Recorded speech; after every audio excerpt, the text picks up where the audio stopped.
Assalamualaikum, sahabat Hikayah Nawas. Di sini kita bukan hanya tertawa, tapi juga belajar berpikir jernih. Hari ini, satu pertanyaan kecil Abu Nawas akan membuat istana terdiam dan hati terbuka. Siapkan akal sehatmu, tekan like, dan mari kita mulai kisah penuh hikmah ini. Sahabat Hikayah Nawas, pagi itu, Baghdad tidak sekadar terbangun oleh azan subuh dan derap kaki para pedagang menuju pasar. Kota itu terbangun oleh kabar. Kabar yang melompat dari satu telinga ke telinga lain, berlari dari lorong sempit ke halaman luas, dan akhirnya menggema sampai ke gerbang istana Raja Harun ar-Rasyid. Pendeta dari negeri jauh datang menantang Abu Nawas. Di pasar kurma, seorang penjual menghentikan timbangan di tangannya. Di kedai teh, seorang peminum lupa meniup cangkir panasnya. Bahkan anak-anak yang biasanya sibuk bermain batu dan kelereng mendadak menoleh, seolah memahami bahwa hari ini akan ada sesuatu yang berbeda. Kabar itu menyebar seperti angin musim panas, cepat, hangat, dan sulit dihentikan. Sementara itu, di sebuah sudut jalan yang teduh, Abu Nawas duduk santai di bangku kayu tua. Jubah coklatnya tampak sedikit lusuh, sorbannya miring ke kanan, dan di depannya ada segelas teh hangat yang masih mengepulkan uap. Ia meniup perlahan, lalu menyeruput sedikit, mengernyit, dan tersenyum. "Ah," katanya pada dirinya sendiri, "teh yang baik itu seperti ilmu. Kalau terlalu panas, lidah terbakar. Kalau terlalu dingin, rasanya hambar. Harus pas." Seorang bocah kecil berlari mendekat, napasnya terengah-engah. "Paman Abu Nawas," katanya ada orang besar dari negeri jauh mau berdebat denganmu di istana. Abu Nawas mengangkat alis. "Orang besar?" tanyanya. "Kalau besar, kenapa tidak sekalian datang pakai gajah?" Bocah itu tertawa, meski tidak benar-benar mengerti.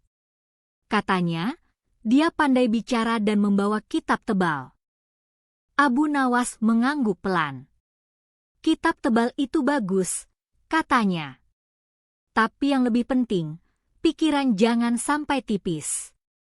Di sisi lain kota, gerbang istana mulai dipadati orang.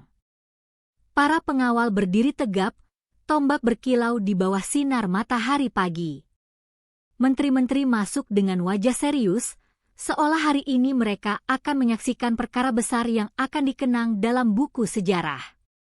Di aula utama, Raja Harun ar-Rasyid duduk di singgasananya. Ia memandang halaman luar dari balik tirai tipis, melihat rakyat yang berkumpul. Senyum kecil muncul di wajahnya. "Baghdad," katanya pelan, "selalu hidup bila ada ilmu dan perdebatan. Semoga hari ini bukan hanya kata-kata yang bertabrakan, tapi juga pikiran yang bertumbuh." Sementara itu, pendeta dari negeri jauh itu baru saja memasuki halaman istana. Jubahnya rapi, langkahnya mantap, dan di tangannya ada kitab yang digenggam erat, seolah itu adalah perisai sekaligus pedang. Ia menatap sekeliling, melihat wajah-wajah yang penuh rasa ingin tahu. "Jadi inilah Baghdad," gumamnya. "Kota yang katanya melahirkan orang bernama Abu Nawas." Kembali ke sudut jalan, Abu Nawas akhirnya berdiri. Ia merapikan sorbannya, menepuk-nepuk jubahnya, dan melirik ke arah langit. "Ya Tuhan," katanya sambil tersenyum, "kalau hari ini aku salah bicara, tolong buat orang-orang lebih banyak tertawa daripada marah." Ia melangkah menuju istana. Di sepanjang jalan, orang-orang menyapanya. "Abu Nawas, benarkah kau akan berdebat hari ini?" "Abu Nawas, jangan kalah, iya." "Abu Nawas, kalau menang, mampir ke kedai tehku." Ia hanya mengangkat tangan dan tertawa.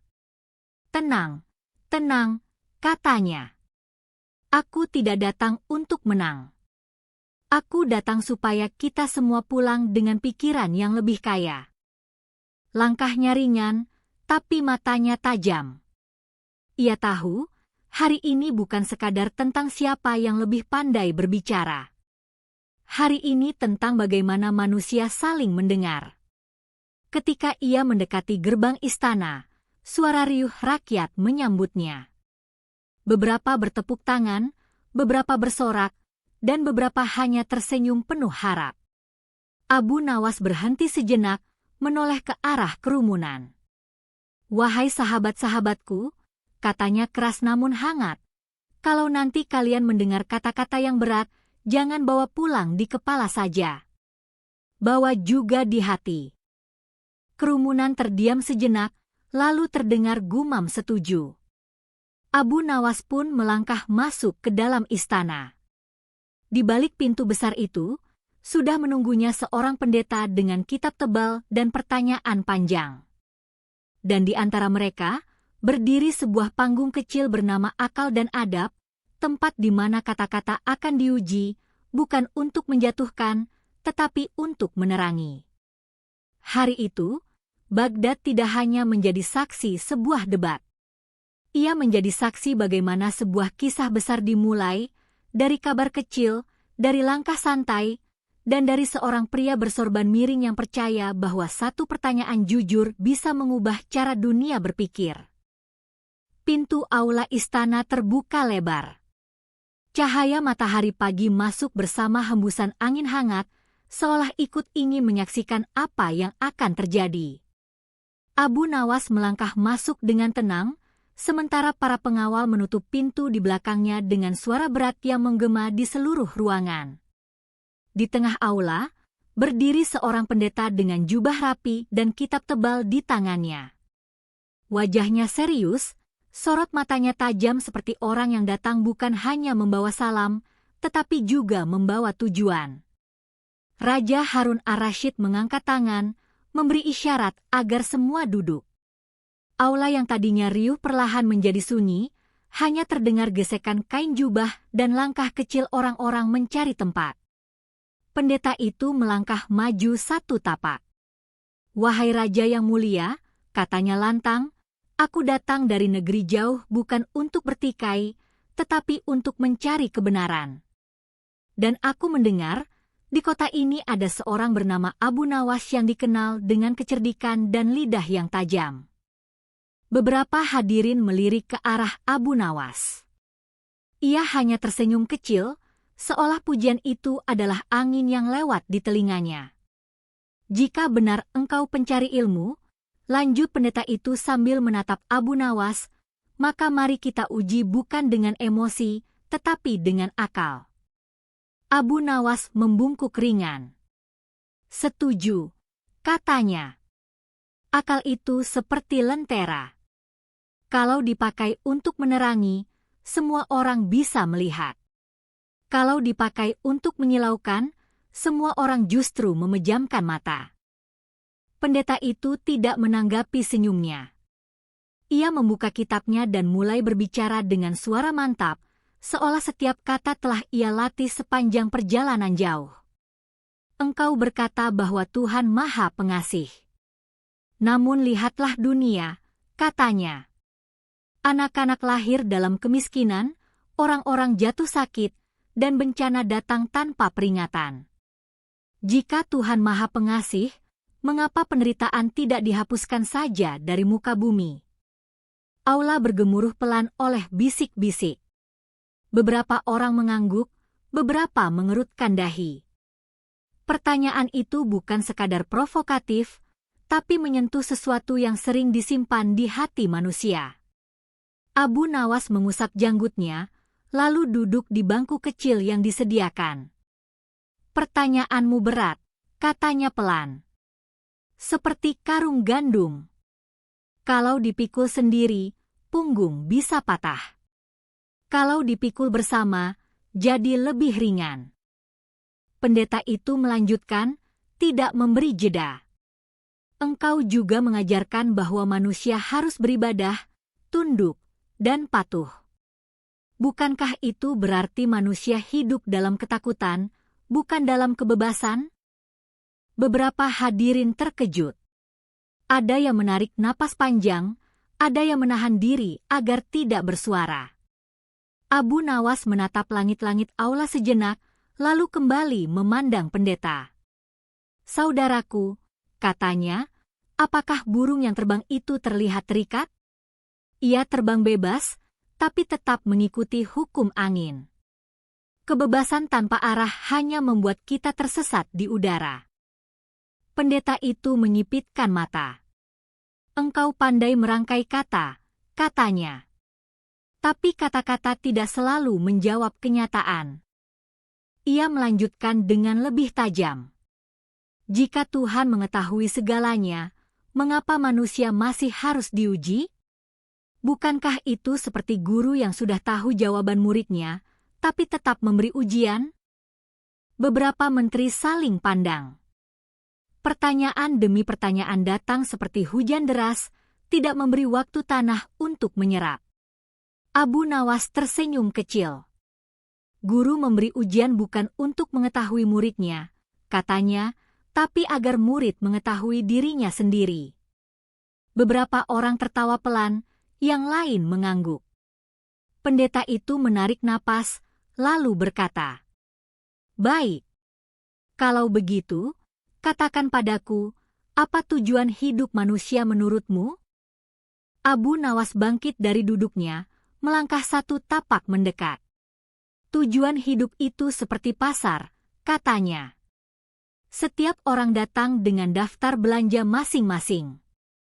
Ada yang mencari kekayaan, ada yang mencari ketenangan, ada yang mencari kebenaran.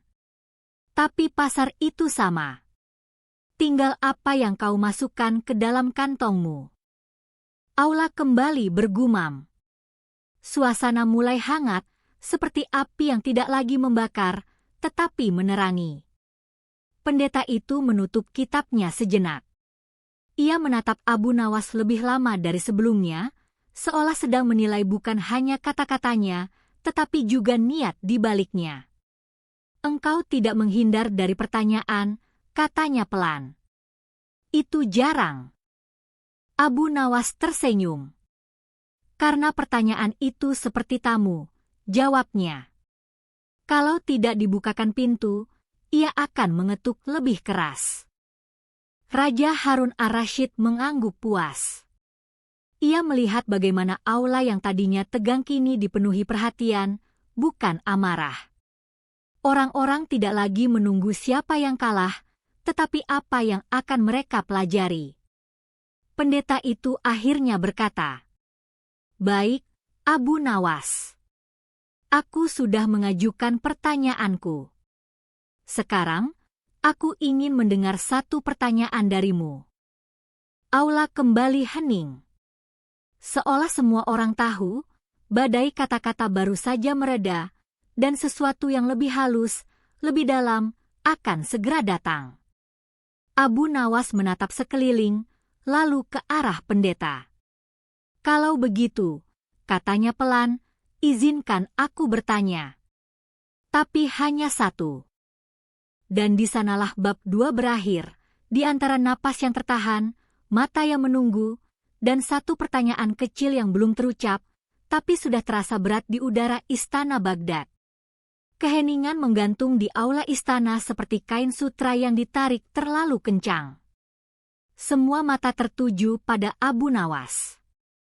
Bahkan lilin-lilin di dinding seolah berhenti berkedip, takut suaranya mengganggu momen yang sedang lahir.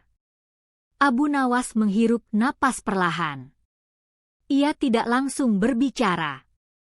Ia melangkah satu tapak, lalu satu tapak lagi, seperti orang yang sedang mengukur jarak antara kata dan hati. Pendeta di depannya berdiri tegap, kitab tebal masih dalam genggamannya, jari-jarinya menekan sampul seolah ingin memastikan kebenaran tidak melompat keluar lebih dulu. Raja Harun ar-Rasyid mengangkat sedikit alisnya. Ia tahu, Abu Nawas jarang terburu-buru. Jika ia diam, biasanya karena ia sedang memilih kata seperti orang memilih buah di pasar, diputar, dicium, dan ditimbang, bukan asal ambil. Abu Nawas akhirnya membuka mulut. "Saudaraku," katanya lembut, "sebelum aku bertanya, izinkan aku bercerita sedikit." Pendeta itu mengangguk, meski jelas ingin segera mendengar pertanyaan. "Di kampungku," lanjut Abu Nawas, "ada seorang tukang jam. Ia membuat jam dari kayu, besi, dan kaca. Setiap hari orang datang kepadanya bukan hanya untuk membeli jam, tapi untuk bertanya, 'Jamku salah, apa yang harus aku perbaiki?'" Beberapa hadirin saling pandang, penasaran kemana cerita itu akan dibawa. "Suatu hari," kata Abu Nawas, "seorang lelaki datang marah-marah. Ia berkata, 'Jamku selalu terlambat. Jam ini bodoh.' Tukang jam itu hanya tersenyum dan bertanya, 'Apakah kau pernah menyetel waktunya?' Tawa kecil terdengar di sudut aula. Abu Nawas melanjutkan. Lelaki itu terdiam. Ia menyadari bahwa jamnya tidak salah. Yang salah adalah ia tidak pernah memastikan apa yang ia pegang benar-benar ia pahami. Pendeta itu menatap Abu Nawas lebih tajam, seolah mulai mengerti arah cerita itu. "Ilmu," kata Abu Nawas, "kadang seperti jam itu. Kita menggenggamnya, membacanya, bahkan menghafalnya. Tapi jarang kita menyetelnya dengan akal dan hati." Ia berhenti sejenak. Suasana semakin hening. Pendeta itu berkata pelan, "Kisah yang menarik. Tapi aku datang untuk pertanyaan, bukan perumpamaan." Abu Nawas tersenyum. "Perumpamaan itu pintu, saudaraku. Pertanyaan adalah ruangan di baliknya." Ia melangkah lebih dekat. Jarak antara mereka kini hanya beberapa tapak. Orang-orang di barisan depan bisa melihat jelas sorot mata keduanya, yang satu penuh api, yang satu penuh cahaya. "Engkau tadi bertanya tentang penderitaan, kebebasan, dan tujuan hidup," kata Abu Nawas. "Pertanyaan-pertanyaan besar, seperti gunung. Aku menghormatinya. Tapi aku percaya, kadang gunung bisa dipahami dengan melihat satu batu kecil di kakinya." Pendeta itu menyilangkan tangan. "Lalu batu kecil apa yang ingin kau tunjukkan?" Abu Nawas mengusap janggutnya. "Sebelum aku menyebutkannya," katanya, "izinkan aku bertanya sesuatu yang lebih sederhana." Beberapa hadirin menahan napas. "Menurutmu," lanjut Abu Nawas, "apa yang membuat sebuah kitab menjadi sumber kebenaran? Apakah karena tebalnya? Atau karena indahnya bahasanya? Atau karena bagaimana manusia memahaminya?" Pendeta itu berpikir sejenak. "Kebenaran tidak ditentukan oleh manusia," katanya. "Manusia yang harus menyesuaikan diri dengan kebenaran." Abu Nawas mengangguk. Jawaban yang baik. Tapi manusia yang berbeda sering memahami dengan cara yang berbeda. Ia menoleh ke arah hadirin. "Lihatlah kita di sini," katanya. "Kita semua melihat matahari yang sama, tapi ada yang menyebutnya terik, ada yang menyebutnya hangat." Beberapa orang tersenyum. Pendeta itu menghela napas. "Apakah kau ingin mengatakan bahwa kebenaran itu relatif?" Abu Nawas menggeleng. "Aku ingin mengatakan," jawabnya, "bahwa jalan menuju kebenaran bisa berbeda, tapi cahaya yang kita cari sama." Aula kembali bergumam pelan. Raja Harun ar-Rasyid tersenyum tipis, menikmati bagaimana kata-kata itu meredakan ketegangan yang tadi nyaris membara. Pendeta itu akhirnya berkata, "Baiklah, Abu Nawas. Aku menghargai caramu berbicara. Sekarang, sampaikan batu kecilmu itu." Abu Nawas menunduk sejenak, seolah menghormati momen yang akan datang. Ia mengangkat wajahnya, menatap langsung ke mata pendeta. "Pertanyaanku sederhana," katanya. "Bukan tentang gunung, bukan tentang langit, bukan tentang lautan. Hanya tentang dua kalimat yang berdiri berdampingan di dalam kitabmu." Pendeta itu menegakkan punggungnya. Tangannya meremas kitab lebih erat. "Dua kalimat?" tanyanya. Abu Nawas mengangguk. "Ya. Dua kalimat yang, menurutku, seperti dua arah jalan. Keduanya tertulis, tapi membawa orang ke tempat yang berbeda."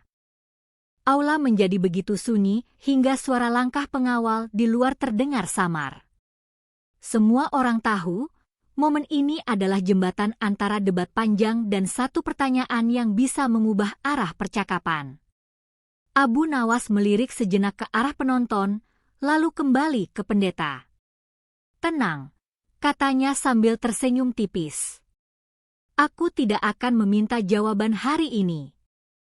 Aku hanya ingin kita semua pulang dengan sesuatu yang bisa kita pikirkan malam nanti." Pendeta itu menelan ludah. "Baik," katanya. "Sebutkan." Abu Nawas menarik napas dalam-dalam. "Kalau begitu," katanya pelan, "izinkan aku membacakan dua kalimat itu." Abu Nawas menarik napas dalam-dalam. Udara di aula istana terasa lebih berat dari sebelumnya, seolah setiap orang ikut menahan napas bersamanya.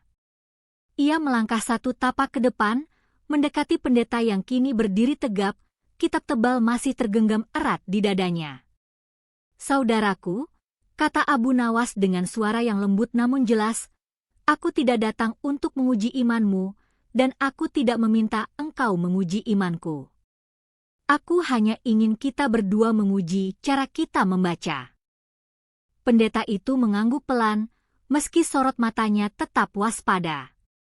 Abu Nawas mengangkat tangannya, seolah meminta izin kepada seluruh ruangan. "Wahai hadirin," katanya, "apa yang akan aku sebutkan bukan untuk diperdebatkan dengan amarah, melainkan dipikirkan dengan kepala yang dingin." Aula tetap sunyi. Bahkan suara kain jubah yang bergesek pun terdengar seperti bisikan jauh.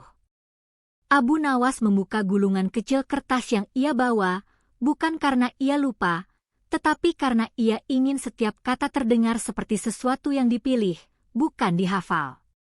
"Di satu bagian kitabmu," katanya perlahan, "tertulis bahwa Yesus berkata, 'Aku datang ke dunia untuk menghakimi.'"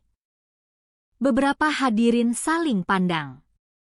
Pendeta itu menegang sedikit, tapi tetap diam. Abu Nawas melanjutkan. "Namun di bagian lain, tertulis bahwa ia berkata, 'Aku datang ke dunia bukan untuk menghakimi.'" Kalimat itu menggantung di udara seperti lonceng yang baru saja dipukul. Suaranya tidak keras, tetapi gaungnya terasa sampai ke sudut-sudut aula. Pendeta itu membuka kitabnya cepat-cepat. Tangannya bergerak lincah membalik halaman. Bibirnya komat-kamit membaca, berhenti, lalu membaca lagi. Abu Nawas tidak berkata apa-apa. Ia hanya berdiri, menunggu, seolah memberi ruang bagi kata-kata di dalam kitab itu untuk berbicara sendiri. Seorang menteri di barisan depan berbisik pada temannya. Dua kalimat, seperti dua arah angin. Pendeta itu akhirnya menemukan halaman yang ia cari. Ia membaca dengan seksama, alisnya berkerut. Keringat mulai muncul di pelipisnya, bukan karena panas, tapi karena beban makna. Abu Nawas memecah keheningan dengan suara lembut. "Saudaraku, aku tidak bertanya untuk mencari celah. Aku bertanya untuk mencari jalan. Jika dua kalimat ini berdiri berdampingan, bagaimana engkau memahaminya sebagai satu pesan yang utuh?" Pendeta itu menutup kitabnya sejenak. Ia menghela napas panjang. "Kitab suci," katanya, "harus dibaca dengan konteks dan penjelasan." Abu Nawas mengangguk. "Aku setuju," katanya. Dan manusia yang membacanya juga harus dibekali dengan kerendahan hati. Beberapa hadirin mengangguk pelan. Suasana tidak lagi tegang, tapi penuh perhatian. Pendeta itu membuka kembali kitabnya, mencoba menjelaskan, menyebutkan perumpamaan, menyusun kata-kata agar dua kalimat itu tidak saling berhadapan, melainkan saling melengkapi. Ia berbicara dengan sungguh-sungguh, seolah sedang menenun benang-benang makna menjadi satu kain yang utuh. Abu Nawas mendengarkan dengan seksama. Ia tidak memotong, tidak tersenyum, tidak melontarkan kelakar. Untuk pertama kalinya sejak pagi itu, ia hanya menjadi pendengar. Ketika pendeta selesai, Abu Nawas berkata pelan, "Terima kasih. Aku menghargai caramu merangkai penjelasan. Izinkan aku bertanya satu hal lagi, bukan tentang kalimat itu, tapi tentang kita." Pendeta itu mengangkat wajahnya. "Silakan. Jika aku dan engkau membaca dua kalimat yang sama, tapi memahami dengan cara yang berbeda," kata Abu Nawas, "apakah itu berarti salah satu dari kita harus kalah? Atau berarti kita berdua masih dalam perjalanan?" Aula kembali sunyi. Pertanyaan itu terasa tidak menyerang, tapi mengundang. Raja Harun ar-Rasyid bangkit dari singgasananya, melangkah beberapa tapak ke depan. "Baghdad," katanya, "dibangun oleh orang-orang yang berani bertanya, bukan oleh orang-orang yang takut berbeda." Pendeta itu menunduk sejenak, lalu berkata dengan suara yang lebih lembut dari sebelumnya, "Mungkin aku datang ke sini untuk menunjukkan keyakinanku.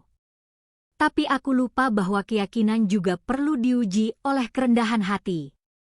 Abu Nawas tersenyum kecil. "Dan aku lupa," katanya, "bahwa pertanyaan yang baik bukannya membuat orang lain terdiam, tetapi yang membuat kita semua berpikir." Beberapa hadirin bertepuk tangan pelan. Tidak ada sorak, tidak ada ejekan, hanya suara tangan yang bertemu, seperti tanda penghormatan. Pendeta itu mendekat satu langkah. "Abu Nawas," katanya, "hari ini aku tidak menemukan jawaban yang sempurna. Tapi aku menemukan percakapan yang jujur." Abu Nawas membalas dengan membungkuk ringan. "Dan itu," katanya, "seringkali lebih berharga daripada jawaban yang cepat." Raja Harun ar-Rasyid mengangkat tangannya, memberi isyarat agar semua tenang.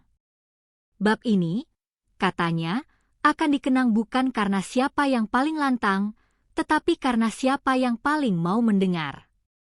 Abu Nawas dan pendeta itu berdiri berdampingan, menghadap hadirin. Dua orang dari dua perjalanan yang berbeda, dipertemukan oleh dua kalimat yang sama. Keheningan setelah kata-kata Raja Harun ar-Rasyid terasa seperti embun pagi yang jatuh perlahan di atas daun-daun pikiran setiap orang. Tidak ada yang langsung bersuara. Aula istana yang tadi penuh bisik kini seolah menjadi ruang renung, tempat setiap hadirin menata ulang apa yang baru saja mereka dengar. Abu Nawas berdiri tenang di samping pendeta. Jubahnya yang lusuh dan jubah pendeta yang rapi tampak seperti dua halaman dari kitab yang sama, berbeda rupa, namun berada dalam satu jilid cerita. Di barisan depan, seorang lelaki tua dengan tongkat kayu mengangkat tangan. Raja mengangguk, memberi izin. "Wahai Raja," katanya dengan suara bergetar namun jelas, "kami rakyat kecil sering mendengar orang-orang besar berbicara. Kata-kata mereka tinggi, sulit kami gapai. Tapi hari ini, aku mendengar sesuatu yang bisa aku bawa pulang ke rumahku." Raja tersenyum. "Apa itu, wahai ayah?" Lelaki itu menatap Abu Nawas dan pendeta bergantian. Bahwa bertanya itu tidak selalu berarti melawan. Kadang bertanya itu berarti ingin mengerti. Gumaman setuju terdengar di antara hadirin. Seorang pemuda berdiri dari sudut lain. "Aku datang ke sini ingin melihat siapa yang kalah, katanya jujur. Tapi sekarang aku pulang dengan pertanyaan tentang diriku sendiri. Aku sering berdebat dengan temanku, tapi jarang mendengarkan. Abu Nawas tertawa kecil. Kalau begitu, katanya, hari ini kita semua kalah dan menang sekaligus. Kalah dalam keinginan untuk merasa paling benar, menang dalam keinginan untuk belajar. Pendeta itu mengangguk pelan. Ia melangkah maju, menghadapi rakyat. Di negeriku, katanya, kami sering berkata bahwa iman itu seperti api. Ia bisa menghangatkan rumah, tapi juga bisa membakar. Hari ini aku belajar bahwa api perlu dijaga, bukan hanya dipamerkan. Beberapa orang bertepuk tangan. Tepuk tangan itu tidak meledak seperti sorak kemenangan, tapi mengalir pelan, seperti sungai yang menemukan jalannya. Raja Harun ar-Rasyid melangkah ke tengah aula. Baghdad, katanya lantang, hari ini kalian tidak menyaksikan pertarungan kata-kata. Kalian menyaksikan pertemuan dua niat. Dan niat yang baik selalu menemukan tempat di hati manusia. Ia menoleh ke arah Abu Nawas. Wahai sahabatku, engkau datang dengan jubah lusuh dan pulang dengan pikiran banyak orang. Abu Nawas membungkuk ringan. Dan engkau, wahai raja, katanya, memberi kami panggung untuk belajar, bukan hanya untuk bicara. Pendeta itu mendekat ke Abu Nawas. Di awal perjalanan, katanya, aku membawa kitab ini seperti perisai. Hari ini, aku membawanya seperti jendela. Abu Nawas tersenyum. Jendela itu bagus, jawabnya. Asal jangan lupa sesekali keluar rumah dan melihat dunia langsung. Tawa lembut menyebar di antara hadirin. Di luar aula, suara rakyat yang menunggu mulai terdengar. Mereka tidak tahu persis apa yang terjadi di dalam, tapi mereka merasakan bahwa sesuatu telah berubah. Seorang anak kecil memegang tangan ibunya dan bertanya, "Ibu, siapa yang menang?" Sang ibu tersenyum. Yang menang itu orang-orang yang pulang dengan hati lebih lapang. Di dalam aula, seorang menteri berdiri dan berkata, "Hari ini akan diceritakan di pasar, di kedai, dan di rumah-rumah. Tapi semoga yang diceritakan bukan hanya tentang siapa yang pandai berbicara, melainkan tentang siapa yang mau mendengar." Abu Nawas mengangguk. Kalau cerita itu sampai ke pasar, katanya, mudah-mudahan harganya tidak naik. Semua orang tertawa, termasuk raja. Pendeta itu menatap sekeliling sekali lagi. "Aku datang ke Baghdad sebagai tamu," katanya, "dan aku pulang sebagai sahabat." Raja mengangkat tangannya. Baghdad selalu terbuka untuk sahabat yang membawa niat baik. Abu Nawas melangkah ke depan, menghadapi hadirin.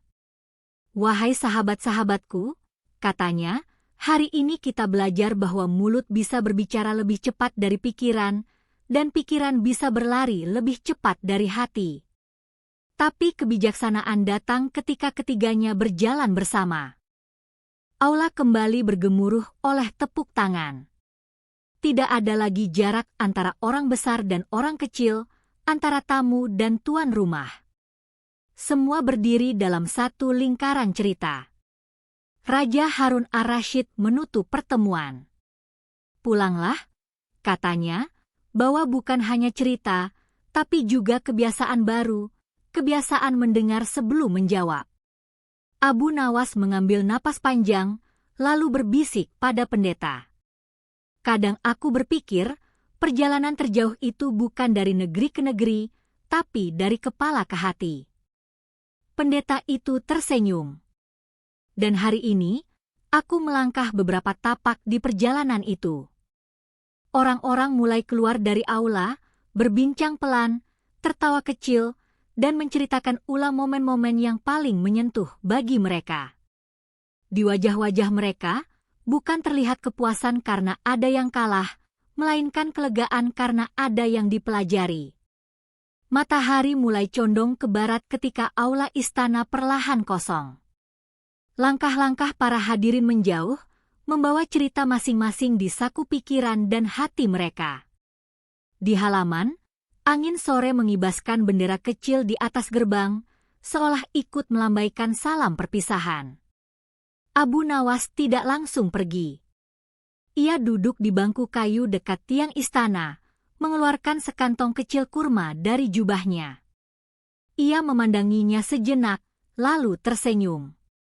Pendeta itu mendekat, kali ini tanpa jubah yang terasa seperti perisai. Wajahnya lebih ringan, langkahnya lebih santai. Abu Nawas, katanya, hari ini aku datang dengan pertanyaan untukmu. Tapi aku pulang dengan pertanyaan untuk diriku sendiri. Abu Nawas mengangguk. Itu pertanyaan yang paling sulit dijawab, katanya sambil menyerahkan satu kurma. Tapi juga yang paling manis kalau berhasil. Pendeta itu menerima kurma itu, menatapnya sejenak sebelum memakannya. Manis, katanya. Ilmu juga begitu, jawab Abu Nawas. Tapi hanya terasa manis kalau dikunyah pelan, bukan ditelan tergesa-gesa.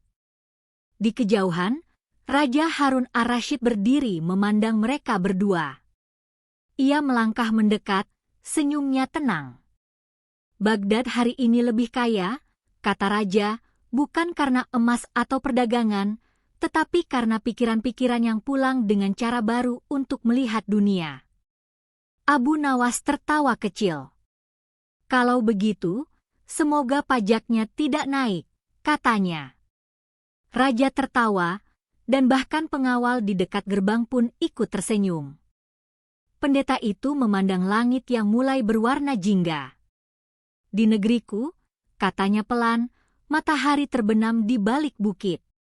Di sini, ia tenggelam di balik cerita. Abu Nawas mengangguk.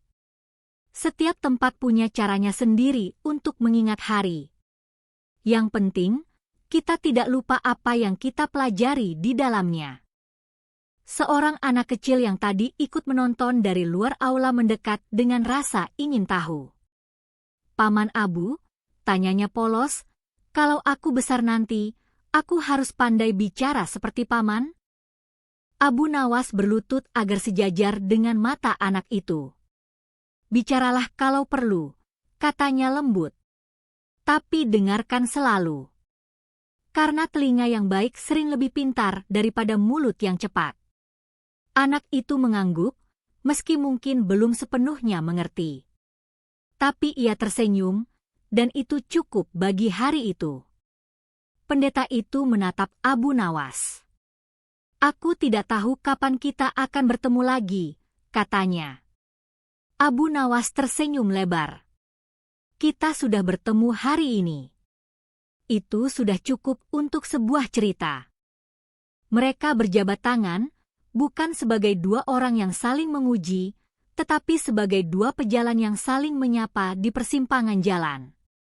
Ketika pendeta itu melangkah pergi, Abu Nawas berdiri sejenak, memandang rakyat yang berlalu lalang. Ia melihat penjual kurma, anak-anak yang berlari, dan orang-orang yang bercakap-cakap kecil tentang apa yang baru saja mereka saksikan. Ia menarik napas dalam-dalam. Ya Tuhan, bisiknya, kalau hari ini aku mengucapkan satu kata yang baik, biarkan kata itu tumbuh di hati orang lain. Kalau aku mengucapkan satu kata yang salah, biarkan mereka melupakannya. Lalu ia melangkah pergi, menyusuri jalan Baghdad yang mulai diselimuti cahaya senja. Dan sejak hari itu, kisah tentang satu pertanyaan kecil Abu Nawas tidak hanya diceritakan sebagai cerita debat. Ia diceritakan sebagai kisah tentang cara mendengar, cara bertanya, dan cara pulang dengan hati yang lebih lapang dari saat kita berangkat.